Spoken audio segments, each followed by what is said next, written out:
बच्चों, आज का हमारा टॉपिक है प्राकृतिक संख्याओं के वर्गों को योगफल ज्ञात करना। प्राकृतिक संख्याओं के वर्गों का योगफल कैसे ज्ञात करेंगे, इसका ये फार्मूला है 1² + 2² + 3² plus dot dot dot plus n² बराबर 1/6 n ब्रैकेट में n+1 ब्रैकेट में 2n+1। और ये 1 से स्टार्ट हुआ तो ये प्रथम बोलेंगे, कहाँ तक है, n तक है तो प्रथम n बोलेंगे। कैसी संख्या है, प्राकृतिक हैं, तो प्राकृतिक संख्याओं के क्या है, ये वर्ग हैं और फिर उनका क्या है, योगफल है। तो हम बोल देंगे प्रथम n प्राकृतिक संख्याओं के वर्गों का योगफल। तो हमसे पूछा जाए कि प्रथम n प्राकृतिक संख्याओं के वर्गों का योगफल क्या होता है, 1/6 n ब्रैकेट में n+1 ब्रैकेट में 2n+1 होता है। या 1² + 2² + 3² plus dot dot dot plus n² का क्या मान होगा, तो इसका भी मान यही होगा 1/6 n ब्रैकेट में n+1 ब्रैकेट में 2n+1। ये n क्या है, जो यहाँ पर ये n ये वाला है, यहाँ पर n जगह कुछ भी हो सकता है, 10 हो सकता है, 20 हो सकता है, 100 हो सकता है, कुछ भी हो सकता है। भाई हमारी क्या हो जाया करेगी, n की वैल्यू हो जाया करेगी। जैसे हमारा पहला क्वेश्चन है तुम्हारे अपने सामने कि 1² + 2² + 3² plus dot dot dot plus 10² का मान ज्ञात करो। 10² तक का है तो इसका मतलब n की वैल्यू कितनी होगी, 10 हो गई। अच्छा, यही क्वेश्चन इस तरीके से भी आ सकता है कि 1 से 10 तक की सभी प्राकृतिक संख्याओं के वर्गों का योगफल ज्ञात करो। कहाँ से, 1 से 10 तक। देखो 1 से 10 तक है तो 1 से 10 तक सभी प्राकृतिक संख्याओं के वर्गों का योगफल ज्ञात करो। ये ऐसे भी आ सकता है, या यही क्वेश्चन ऐसे भी आ सकता है, प्रथम 10। प्रथम 10 का मतलब क्या हो गया, प्रथम 10 मतलब 1 2 3 4 5 6 7 8 9 10, प्रथम 10 प्राकृतिक संख्याओं के वर्गों का योगफल ज्ञात करो।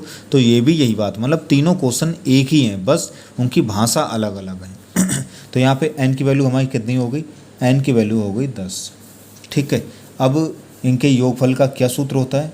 ठीक है, प्राकृतिक संख्याओं के वर्गों के योगफल का सूत्र होता है 1/6 n ब्रैकेट में n+1 और ब्रैकेट में क्या होता है, 2n+1 होता है। ठीक है, अब लगाएंगे तो 1/6 ऐसे ही रहा, n की जगह क्या लगा दूंगा, सही है 10 आ गया, n जगह 10+1 आ गया, 2 ऐसे ही रहा, n जगह 10 प्लस क्या आ जाएगा, 1 आ जाएगा। इसे हल करेंगे तो ये आ जाएगा 1/6 गुणा, यहाँ पर हो गया 10 गुणा, ये 10 और 1 कितना हो जाएगा, 11 गुणा, यहाँ पर क्या होगा, यहाँ पर पहले गुणा होगी, बॉड मास के रूप में पहले यहाँ पे गुणा करेंगे, जोड़ेंगे नहीं, सही है। तो पहले गुणा करेंगे, 10 दूनी कितना होगी 20 और 1 कितना हो जाएगा 21। तो इसे हल कर लेंगे, 3 से काटेंगे, 3 दूनी 6, 3 सत्ते 21, 2 से कैंसिल कर देंगे, 2 पंजे 10, गुणा करेंगे ये आ जाएगा 11 पंजे 55, 55 और 7 की गुणा करेंगे तो आ जाएगा 385। 55 और 7 गुणा, 7 पन्ना 35 3, 7 पन्ना 35 3 38, 385 आया। मतलब 1 से 10 तक की प्राकृतिक संख्याओं के वर्गों का योगफल कितना आएगा, 385 आएगा। दूसरा क्वेश्चन देखें, लिखा है 1² + 2² + 3² plus dot dot dot plus, सही है 20 का स्क्वायर का मान ज्ञात हो। तो n की वैल्यू कितनी हो जाएगी, n की वैल्यू हमारी क्या हो गई, 20 हो गई। ठीक है, और योगफल का हमारा क्या सूत्र होता है, योगफल का हमारा सूत्र होता है 1/6 n ब्रैकेट में n+1 ब्रैकेट में क्या होता है, 2n+1। अब यहाँ पर n की वैल्यू जो है वो कितनी है, 20, तो 1/6 ऐसे ही रहा, n जगह क्या लिख दें, 20 लिख दें। अब यहाँ पे हम समझा चुके हैं, अब यहाँ पे हम डायरेक्ट लिखेंगे, n की वैल्यू 20, 20 और 1 कितना हो गया, 21 हो गया, सही है। गुणा यहाँ क्या जाएगा, n जगह कितना आ जाएगा, 20, 20 और 2 की गुणा हो जाएगा, 20 दूनी 40 हो जाएगा, 40 और 1 कितना हो जाएगा, 41 हो जाएगा। हल करेंगे, 3 से काटेंगे, 3 दूनी 6, ये हो गया 3 सत्ते 21, 2 से काटेंगे कितना आ जाएगा 10, और ये हम गुणा करेंगे तो ये 0 आ गया, 7 एकम 7, 7 चौक 28, 2870, 2870। मतलब 1 से 20 तक की प्राकृतिक संख्याओं के वर्गों को योगफल हम ज्ञात करेंगे तो कितना आ जाएगा, 2870 आ जाएगा। ठीक है, अगला क्वेश्चन देखें, अगला क्वेश्चन क्या है। ठीक है, अगला क्वेश्चन है हमारा 11 का स्क्वायर। ठीक है, 11 का स्क्वायर प्लस 12 का स्क्वायर प्लस 13 का square plus dot dot dot plus 20 का स्क्वायर का मान ज्ञात करो। अब यहाँ पर परेशानी ये आ गई, ये हमारी कहाँ से संख्याएँ स्टार्ट हैं, 11 से स्टार्ट है, 11 का स्क्वायर प्लस 12 स्क्वायर, सही है। और जो हमारा फार्मूला है वो तभी लगेगा जब हमारी संख्याएं कहाँ से स्टार्ट हो, प्रथम से। प्रथम मतलब 1 से स्टार्ट होंगी तभी वो फार्मूला लगेगा, और यहाँ पर ये 11 से स्टार्ट। तब क्या करें, तब हमने आपको प्राकृतिक संख्याओं का योगफल बताया, सम संख्याओं का योगफल बताया, विषम संख्याओं का योगफल बताया, उनमें ये सभी क्वेश्चन इस तरीके कराए हैं कि अगर प्रथम से स्टार्ट ना हो तो फिर क्या करते हैं, वहाँ पे समझाया। तो जिन लोगों को वीडियो ना देखी हो तो वो वीडियो ज़रूर देख लें, तभी अच्छे से समझने में आएगा। तो ये कैसे करें, 11 से हमें करना है, तो हम सबसे पहले क्या करेंगे, 1 square plus 2 square plus dot dot dot कहाँ तक जोड़ लें, 20 स्क्वायर तक जोड़ दो। ठीक है, अब हमें तो 11 से चाहिए, तो इसमें से हम घटा दें। कहाँ से घटाएं, 1 square plus 2 square plus 3 square plus dot dot dot कहाँ तक का घटा देंगे, 10 स्क्वायर तक का घटा दो। अपने आप 11 से 20 तक के स्क्वायर के बच जाएंगी संख्या। कैसे, देख लो एक बार, देख लो थोड़ा ध्यान देखो, ऐसे तो होगा 1 का स्क्वायर 2 का स्क्वायर ऐसे चलता रहेगा। क्या आ जाएगा, 9 का स्क्वायर 10 का स्क्वायर 11 का स्क्वायर, फिर ये क्या आ जाएगा 20 का स्क्वायर। हमने क्या किया, हमने किया 1 से 20 तक की प्राकृतिक संख्याओं के वर्गों का योगफल जोड़ लिया। हमें अब चाहिए 11 से, तो हमारे पास फालतू कितनी है, 1 से 10 तक की प्राकृतिक संख्याओं के वर्गों का योगफल हमारे पास फालतू है। फालतू मतलब घटा दो, ये घटाएंगे तो अपने आप देखो 11 से 20 तक का बच जाएगा, 11 से 20 तक का बच जाएगा। ठीक है, तो इस तरह करेंगे। अब ये हमने अभी बताया ही है कैसे करेंगे। यहाँ पे n की वैल्यू 20 हो गई और यहाँ पे n की वैल्यू कितनी होगी, 10 हो गई। और ये अभी हमने पिछले ही दोनों सवाल यही करे हैं। तो यहाँ पे n वैल्यू 20 हो गई, यहाँ पे कैसे निकालेंगे, 1/6 n की वैल्यू 20, n प्लस 1 20 एक कितना हो जाएगा 21, 2n 20 दूनी 40 और एक कितना हो गया 41। हमने फार्मूला लगा दिया, माइनस यहाँ पर 1/6 n की वैल्यू 10, n प्लस 1 10 एक 11 और वो हो जाएगा 2n, तो 20 और एक कितना हो गया 21। ठीक है, तो ये आ जाएगा 3 दूनी 6, 3 से काटेंगे 3 सत्ते 21, 2 से काटा कितना आ गया 10, तो ये हमारा आ जाएगा 0, 7 एकम 7, 728, 2870 वही पिछले सवाल में आया ही था।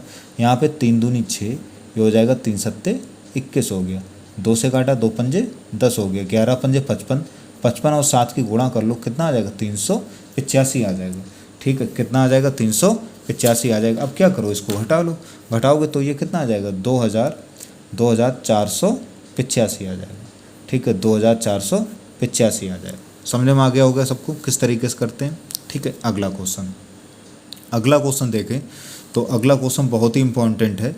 क्या है, 1 square plus 2 square plus 3 square plus dot dot plus 10 square बराबर 385 दिया है। तो हमें 2 square plus 4 square plus 6 square plus dot dot dot 20 square का मान ज्ञात करा है। देखो कैसे करें, ये हमें 2 square plus 4 square plus 6 square plus dot dot dot plus 20 square, इसका मान हमें निकालना है। हम क्या करें, इस 2 को हम ले सकते हैं इस तरीके, 1 गुणा 2 का स्क्वायर प्लस 4 को लिख लेंगे 2 गुणा 2 का स्क्वायर प्लस 6 को हम लिख लेंगे 2 गुणा 3 का square plus dot dot dot plus 20 को हम लिख लेंगे 2 गुणा 10 का स्क्वायर। अब अगर ध्यान देखो सब में देखो 2 2 दिया है, इसमें भी 2 है, इसमें सब में 2 2 आया, तो जो सब में है तो कॉमन हो गया। तो जब हम 2 हम बाहर निकालेंगे तो ये स्क्वायर जो है वो 2 पे भी लगा है, ये 1 पे भी लगा है। तो हमने 2 जब बाहर निकाले तो 2 नहीं आएगा, 2 का स्क्वायर बाहर आएगा और अंदर क्या बचा, ये वाला 1 का स्क्वायर, ये क्या बचा 2 का स्क्वायर प्लस यहाँ क्या बचा 3 का स्क्वायर और यहाँ क्या बचा हमारा 10 का स्क्वायर। तो यहाँ पे 2 का स्क्वायर कितना हो गया 4 हो गया। और इतने की वैल्यू तुम्हें हमें सवाल में पहले दी है कि 1 square plus 2 square plus 3 square plus dot dot dot 10 square का मान कितना दिया 385 दिया है। और वैसे भी हम निकाल सकते हैं, लेकिन हम निकालें क्यों, जब हमारे उसकी वैल्यू दी है तो हमें इस इतने का मान हमें दे दिया 385। बस हो गया सवाल। गुणा कर दो, 4 पंजे 20, सांसें लगे 2, 4 अट्ठे 32, 2 34, सांसें लगे 3, 4 तियाँ 12 और 3 कितना हो गया 15, 1540 आ जाएगा हमारा आंसर। ठीक है, अब अगर थोड़ा सा ध्यान समझो तो इसको और हम छोटे तरीके से कर सकते हैं। देखो ये पक्की बात है कि इस तरीके से दिया तो यहाँ पे सब में 2 का स्क्वायर ही बाहर आएगा, मतलब 4 बाहर आएगा। ठीक है, क्या बाहर आएगा 4, कितना भी दिया हो कैसा भी दिया हो, जैसे अगला क्वेश्चन भी ऐसे ही दिया है तो हमें कुछ नहीं करना, ये हमें मालूम चल गया यहाँ पे 4 ही, क्योंकि 2 ही सब में कॉमन होगा और उसके ऊपर स्क्वायर होगा तो 2 का स्क्वायर 4 होता है, वो 4 ही बाहर आएगा। ठीक है, तो जब 4 बाहर आएगा बस कुछ मत करो, 4 की मल्टीप्लाई सीधे जो वैल्यू दी उससे मल्टीप्लाई कर दो, अपना आंसर आ जाएगा। ठीक है, कितना आ जाएगा 1540 आएगा। तो इस तरीके से हम ट्राई कर सकते हैं, ये हमने पूरा तुम्हारे लिए समझाने के लिए ये बताया। अब देखो यही क्वेश्चन बिल्कुल ऐसे ही दिया है, बिल्कुल ऐसा ही है। हमें काय की वैल्यू निकालनी है, हमें निकालनी 2 स्क्वायर प्लस 4 स्क्वायर, ठीक है, प्लस 6 स्क्वायर प्लस क्या आ जाएगा प्लस 40 स्क्वायर। अब देखो इसे हम हल करेंगे तो वही सब में 2 2 आएगा, 2 स्क्वायर बाहर निकालेंगे तो 4 हो जाएगा और ब्रेक के अंडर क्या बचेगा 1 square plus 2 square plus dot dot dot plus 20 हो जाएगा। यहाँ 20 हो जाएगा, उसकी वैल्यू तुम्हारे ले दी है पहले ही सही, तो हम कुछ नहीं करेंगे, इतना लंबा क्यों करें, हम सीधे 4 से मल्टीप्लाई करेंगे किससे 2870, बस हो गया। 4 का 0 आ जाएगा, 4 सत्ते 28, यहाँ से लगे 2, 4 अट्ठे 32, 2 34, यहाँ से लगे 3, 4 दूनी 8 3 11, तो तो हम पूरा इतना लंबा करने का हमें कोई ज़रूरत ही नहीं, सीधे 4 से मल्टीप्लाई करो, अपना आंसर आ गया। ठीक है, और अगर पूरा हल करना चाहें तो क्या करो, इसको लिखें 1 × 2, इसको क्या लिखें 2 × 2, इनको क्या लिखें 2 × 3, ऐसे ही लिखें तो वो 2² कॉमन आएगा, तभी ऐसे ही बन जाएगा, 2² कॉमन हो जाएगा, और यहाँ पे पूरा यहाँ पे क्या आ जाएगा 20² हो जाएगा, उसका मान हमें दिया 2870, और वो 2² 4 हो जाएगा, 4 से मल्टीप्लाई कर दी, तो हम सीधे क्या करें 4 से मल्टीप्लाई करो, सीधे सीधे हमारे क्या आ जाएंगे, आंसर आ जाएंगे। ठीक है, तो सबको समझ में आ गया होगा कि प्राकृतिक संख्याओं के वर्गों का योगफल हम किस तरीके से ज्ञात कर सकते हैं। ठीक है, धन्यवाद।